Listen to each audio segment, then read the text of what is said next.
So ito guys, yung ano natin, no, PCX 160 road sink. So ito yung pinaliliguan ng mga gustong maligo sa ilog. Ayan, no. Malinis naman ang tubig guys. Hanggang dun yun, no. Tabing kalsada lang siya kasi bago lang itong kalsadang ano. So yun.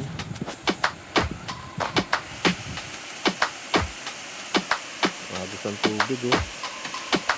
Don't push back. Don't push back. Don't push back. Don't push back. Don't push back.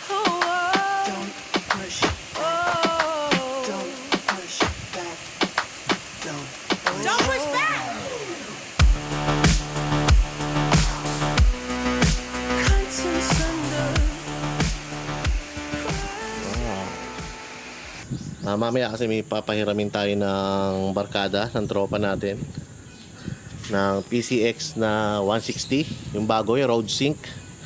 Color black siya, matte black. So papipiliin ko kung ano yung gusto niyang dalhin dito kasi papasok siya sa work, dadaan niya dito yung motor. Subscriber ko siya din siya dito, no. Shoutout sa iyo, tol. Yun. So papiliin ko siya dito kung ano yung gusto niyang gamitin, tong ADB or yung Mio Gear. So pero palagi ko itong Mio Gear ang ano, ang ating ipapadala para naman magamit. Hindi ko rin siya masyado nagagamit. Mostly kasi puro sasakyan ako ngayon kasi naghahatid ako ng bata sa school. So hindi nga nadagdagan to eh, 1,000. Nakuha ko to, mga 1,353. 1,373 pa lang. So yun, let's go. Hintayin natin dumating yung tropa. Hinihintay natin yung tropa, no? Pero feeling ko malapit na siya. Wala pa. On the way na daw siya eh. Pero ito pa rin yung mga pinagsisindihan namin guys ng ano, Wheaties, tsaka yun sa dulo. Ayan. Tagal-tagal na rin din nasisindihan. Yun o. Oras pasok mo. Pasok ka? Hindi, ano oras pasok mo? Ano ko, pasok ko. Ano, 9:30. Sige, pasok mo na rin. Pasok ko na rin. Oo. So ito yung stock seat ng ano, no, road sink. Yan. So parehas na parehas pa rin siya dun sa PCX 160 na luma. So nagbago ang stitching niya, no? Stitching niya is brown na yung sinulid, pero same color pa rin. So meron tayo ditong upuan ko dati ng PCX 160. Kung makikita mo dyan, gray yung stitching, tapos yung color ganyan. So pinagtabi natin yan, almost the same, pero ito yung naging ano na siya, no? Hindi na siya patulis, o parang sa pagkakaputo lang. Pero pwede siya, same lang ang kanyang seat assembly. So pasok pa rin. Hi guys, so dito tayo ngayon sa kalsada, no? Kasi dala natin to PCX 160 na road sink. Ayan, unang patakbo natin. Actually guys, ano no, pinaheralman to ng isa nating tropa. Shoutout sa iyo, Boss MK. Hindi ko nasasabihin na kanyang buong pangalan, pero napakahilig din ito guys sa paputok. Sinasabi ko sa inyo. Halos pare-parehas tayo na hilig, no? Lalo na itong mga kabataan kong mga subscriber. Kung meron itong mga trabaho, sigurado hilig din ng mga to, motorsiklo tapos paputok. Perfect combination. Mahilig ka sa basketball, sa paputok, tapos dito pa sa motor. Siyempre yung mga kabataan ngayon, wala pa silang kakayahan bumili, pero dumaan din ako sa ganyan guys dati, no? Ano na tayo sa baon, sa ipon natin. So since tayo na meron na tayong source of income, kaya pagigihan nyo sa buhay guys, nasa inyo nakasalalay ang inyong future. Kaya kahit ano man ang gustuin mo sa buhay, think positive lang. So makakarating ka din sa pangarap mo. So yun, balik tayo dito.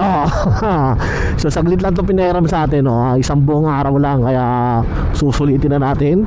Actually kahapon daw nadala na nila to sa Maragondon. So dalhin naman natin sa Ternate dito. Mukhang makulimlim nga doon, no? Kita nyo medyo maulap doon. Ewan ko kita sa camera pero maulap doon. So far so good. Kung galing ka na sa PCX, no, so kung galing ka na sa PCX, mararamdaman mo similar siya sa PCX 150 at PCX 160 yung handling, almost same. May konting difference lang, no. Ramdam ko medyo nag-bend na yung kanyang slight lang naman, mukhang nag-bend na yung kanyang handlebar. Tapos kung mapapasin nyo dito sa aking cockpit, yan, siya ay naka TFT display na, yan. So mamaya hanap tayo ng makulimlim na area, videohan natin. So yung mga dating display kasi same sa ADV 160 ko sa bahay ay LCD pa. So ito colored TFT display na siya. Tapos kung mapapasin nyo, wala na yung naked handlebar dito. Nagkaroon ako dati, no, PCX 160 na white. Parang 2 beses ako nag white. Tapos yung pinakahuli ko yung black, niride namin. Tapos nabangga nabangga ng aking pinsan sa motor din ng pinsan ko. So pero inayos natin yun, no. Tumama lang sa step nut or sa foot peg ng Aerox, kaya nabasag yung harap. So pagkapalit natin, naibenta ko rin siya kasi hindi ko talaga type yung matte black that time. Kasi tamad ako maglinis, guys. Ang hirap. Kasi yung matte black, nakita mo yung ano, kasi alikabok. Pero kung black lover ka, kahit i-all black mo lahat yan, poging-pogi talaga yung all black. Basta masipag kang maglinis. So mapapansin nyo dito, plastic na siya, no? Body color na yung kulay nito. Dati kasi naked handlebar siya. So ngayon meron siyang cover. Para yung sa Kim ko sa bahay, yung Kim ko ganito rin, may cover yung ganito.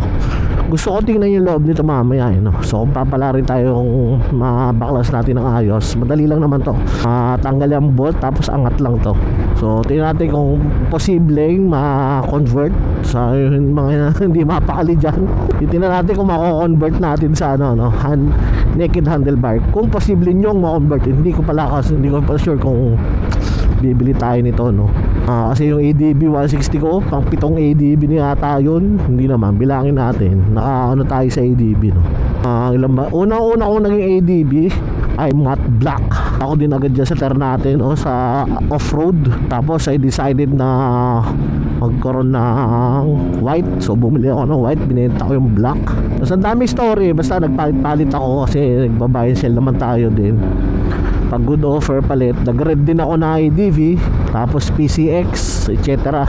So kaya very familiar sa akin yung handling nito, no. Sa speed niya, same pa rin naman, wala pa rin nagbago kasi same engine siya, no.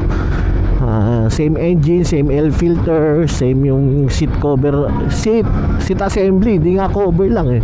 Yung seat assembly same lang. Kaya kung meron kayong mga accessories dati, kumbaga ano natin, updated version ng PCX 160.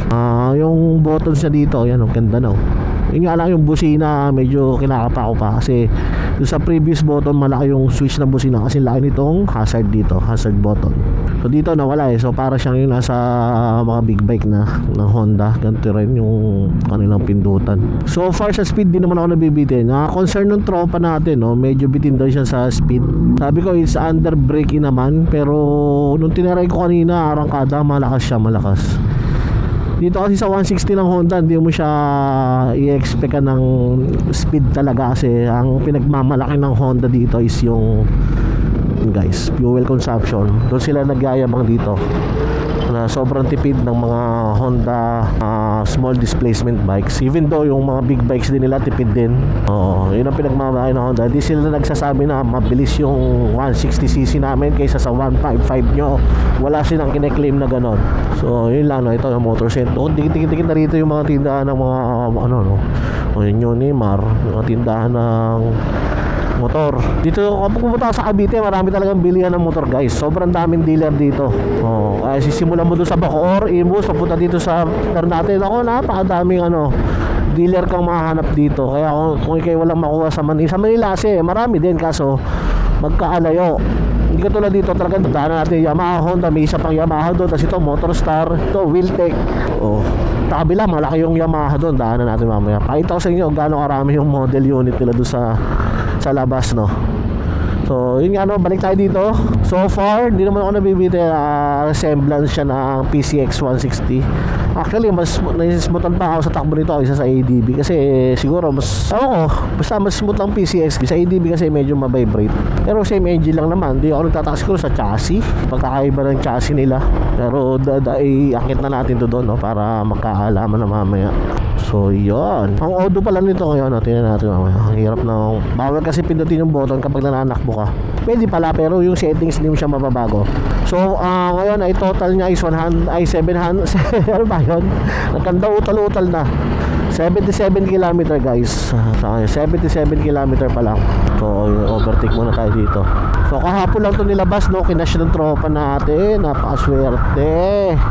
Nagkakash. Ang type ko naman na kulay ng PCX is yung puti, no guys. Ewan ko kasi yung puti naman para sa akin, lalo na yung glossy kahit mga ilang araw mong anuhin, hindi punasan, pag malayo mukhang hindi marumi. Pero pag nilapitan mo, kita mo yung dumi. Yun nga. So kung tamad ka maglinis katulad ko, yung puti na gloss yun maganda. Pero syempre marami tayong tropang reference lang, fresh reference lang naman yan no? Kung pangit sa akin, maganda sa'yo, it's walang problema, ganyan talaga ang buhay. Kaya nga maraming option ang kulay, no? Kasi ito, overtake tayo dito, diba? Smooth lang. Ang hinahanap ko lang naman sa mga small displacement bike is yung mabilis maka-overtake. Tulad dito, overtake tayo. Cut natin yun, solid white lane. Ito yung Yamaha, yun, dami nilang Guanson pala, tsaka Yamaha yun, magkatabi. Ang dami nilang unit doon, display. So doon tayo pupunta, no. Sana mabilis tayo makarating kasi kailangan kong bumalik ng alas 2. Kailangan nasa bahay na tayo ng mga 1:45. Ang oras ngayon ay 11:49. So doon tayo pupunta. Ewan ko, hindi kita wide kasi itong camera ng ng isa 360, no. Pag zoom naman medyo nagbe-blur. So doon, sakita mo yung bundok na yun, akit tayo doon. Pag sinipag pala ako. Sayang di ako nakapagdala ng quitties kasi nagmamadali ako. Bala ko sana mag-testing ng for sure, no, mamayang hapon, kaya hindi na siguro.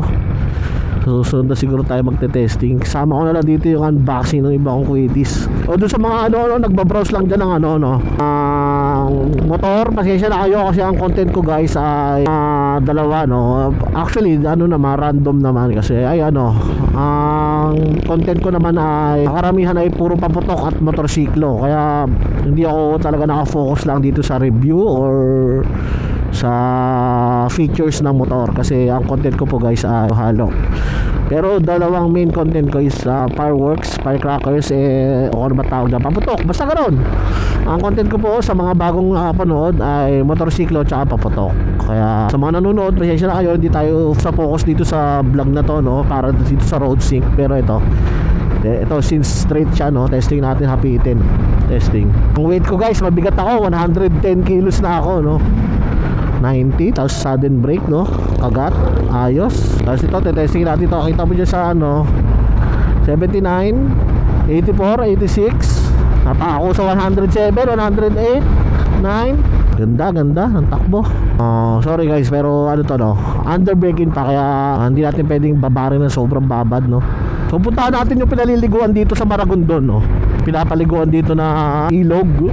Kasi marami na naliligo dyan. Summer pa pala, hindi summer na, summer pa. Pero dito tayo dadaan sa bypass road. Huwag na tayo dun dumiretso kasi wala akong maps, hindi ko kabisado. Magbabase lang tayo dun sa nakita ko sa Google Maps before. Bahala na, no, kasi hindi naman tayo maliligaw dyan. Actually itong kalsadang to, masikip to dati. Walang yung extension na yan, kaya medyo naiinip ako dito dati kasi talagang parang probinsya yung kalsada. Ang motor ko pa dati yung NS200 ng Bajaj. Yun na yung pinakamagandang feature dati ng ng klase ng motor dati, 200cc, tapos dual disc brake.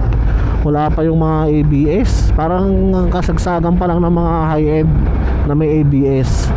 Ninja 250 na may ABS pa yung uso nun dati. Walang kwenta yung content ko guys, pasensya na.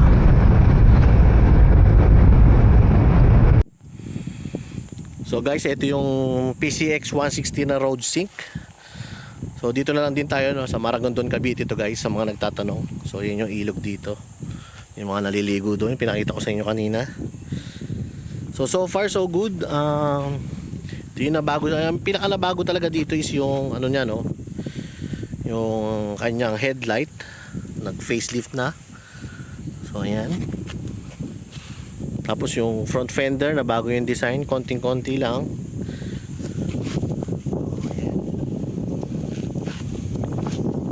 Same tire size, same caliper, same mags. Kagandahan dito guys, iba na rin yung kanyang windshield. So the rest is ayan. So syempre ang isa rin sa pinaka nabago ay yung display niya, TFT display na siya. Tapos yung mga buttons, ayan, same na siya sa mga Honda big bikes. Ang hirap pa ako dito mag-adjust sa busina niya, no? Maliit kasi pag naka-gloves ka, medyo kinakapaba ito yung napipindot mo. Pero pag nakasanayan mo to, siguro mga 1 week used, maganda na siya. Tapos yung passing light button niya guys, ayan, meron na rin. Ang high niya push forward para sa mga Kawasaki din. Tapos passing. Tapos ito, yung handlebar niya hindi na siya naked, body color na siya, ayan. Metallic matte black, ayan. Ganda.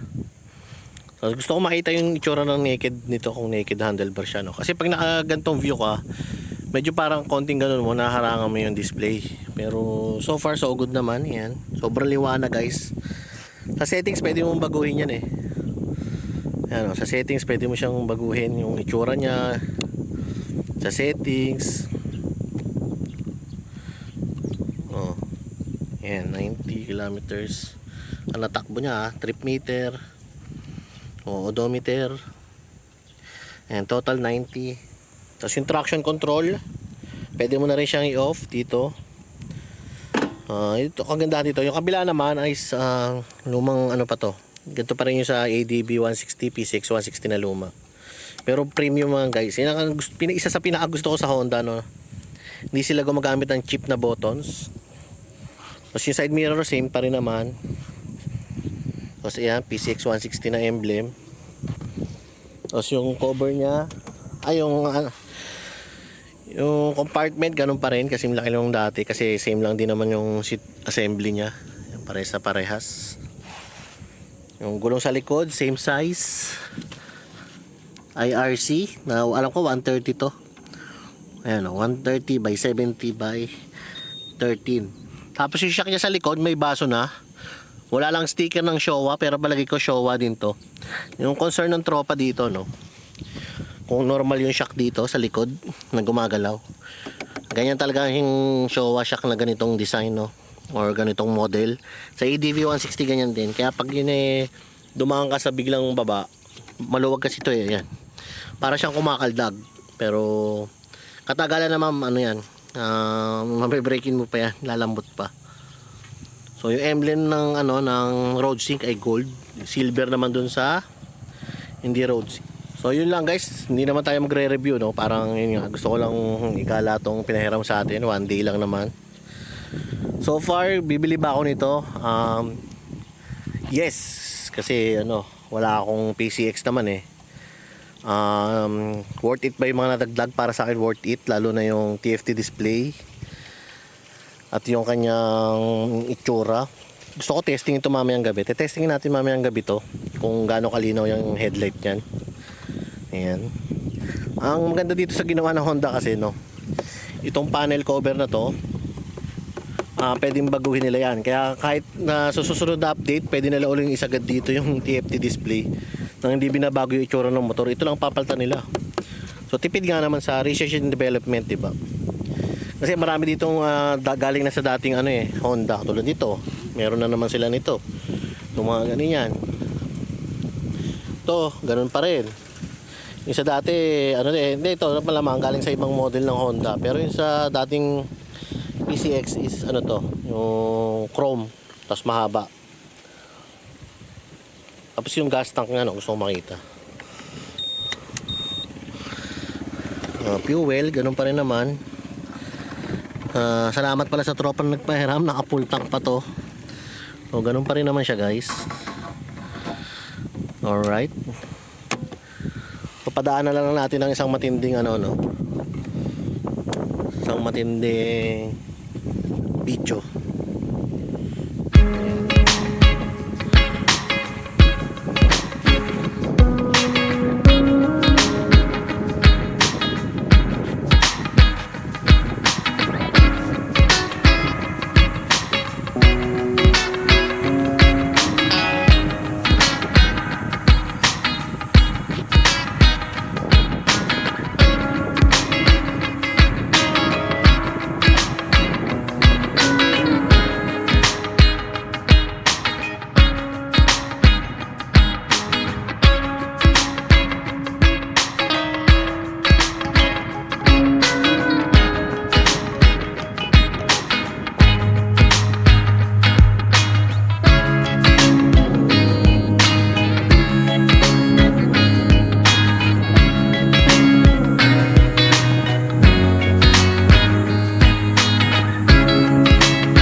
May isang straight na kalsada doon, no? Testingin natin nga doon, no?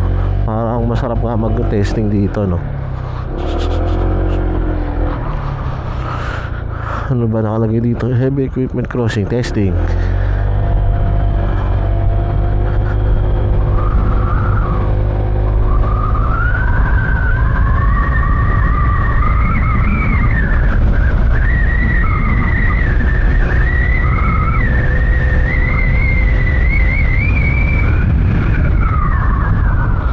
Wala palang daan dito, guys.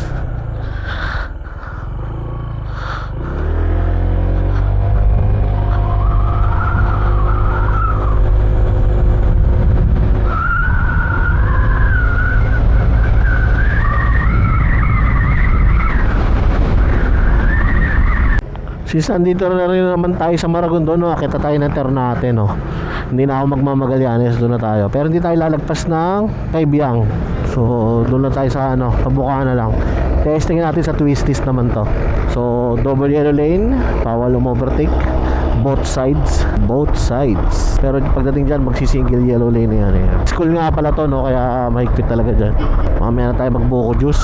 Buko juice, marami nagtitinda ng buko juice. Fuel consumption, aray ko, putang ina, may puwing. So dumami na yung mga ano dito, no? Mga commercial ano, store, yan.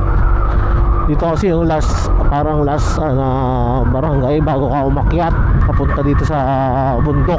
Kumbaga sa ano, no. Eto guys, eto na tayo.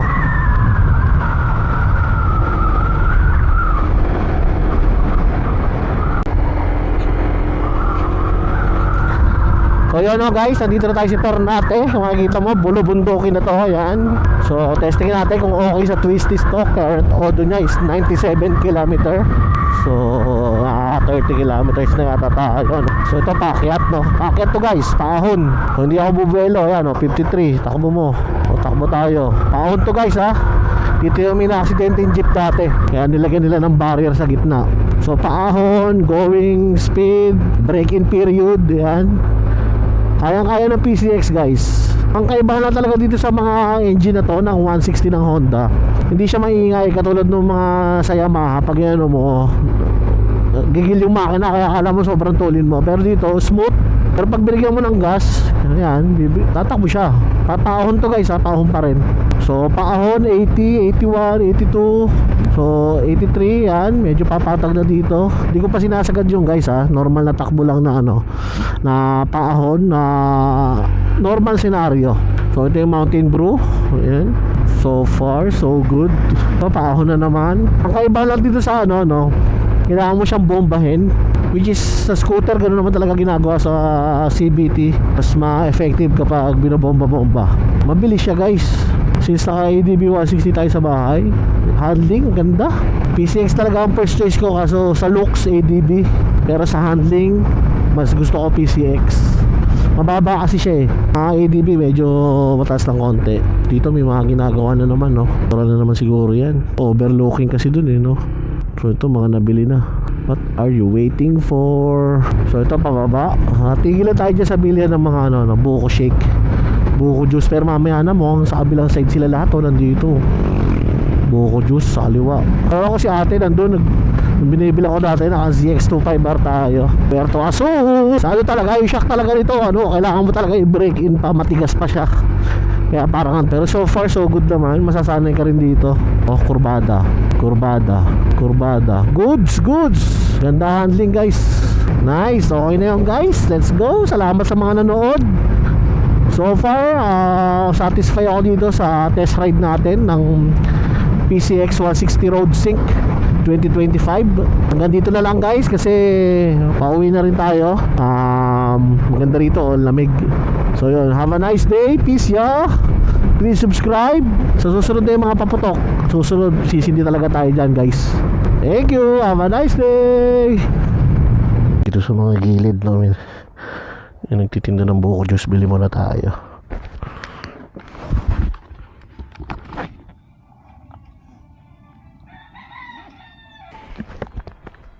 So yun, nakainom na tayo. Ewan ko ba't sinasabi nilang fresh buko juice, pero may asukal tsaka tubig. Mas maganda pa rin yung nabibiling buko juice dati. Nung bata ako, may mga nabibiling buko juice na nakalagay sa white cup, tapos sealed. Dati nagtitinda rin kami noon, may nagbabagsak sa amin. Pero yung fresh talaga. Buko juice talaga siya na ganyan. Walang asukal, walang halong tubig. Talagang po fresh buko juice. Yun nga lang, maghapon lang. Pag kinabukasan, hindi mo na siya pwede itinda. Papalitan na siya ng dealer mo. Yung mga nabibili ngayon dyan, yung may halong tubig, tapos maasukal, lasang-lasa mo yung asukal. So yun lang naman. Well, let's go. So far, ang kaisa-isang ano ko lang dito, yung shock nya, no, kailangan mo talaga i-break in pa. Kaldag talaga sa PCX 160 na luma, ganun din eh.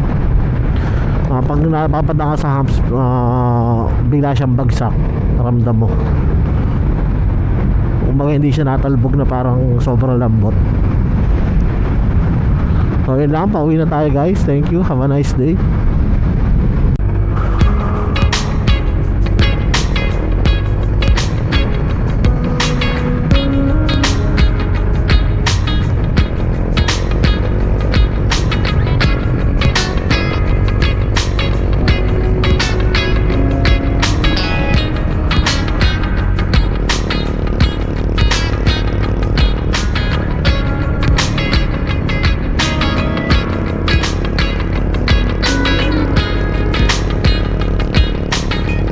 Dito may tindahan dito ng ano eh. Wala, sarado si ate ngayon. So dito yung mga unggoy, nababa dyan yung mga unggoy. Inalis na nila.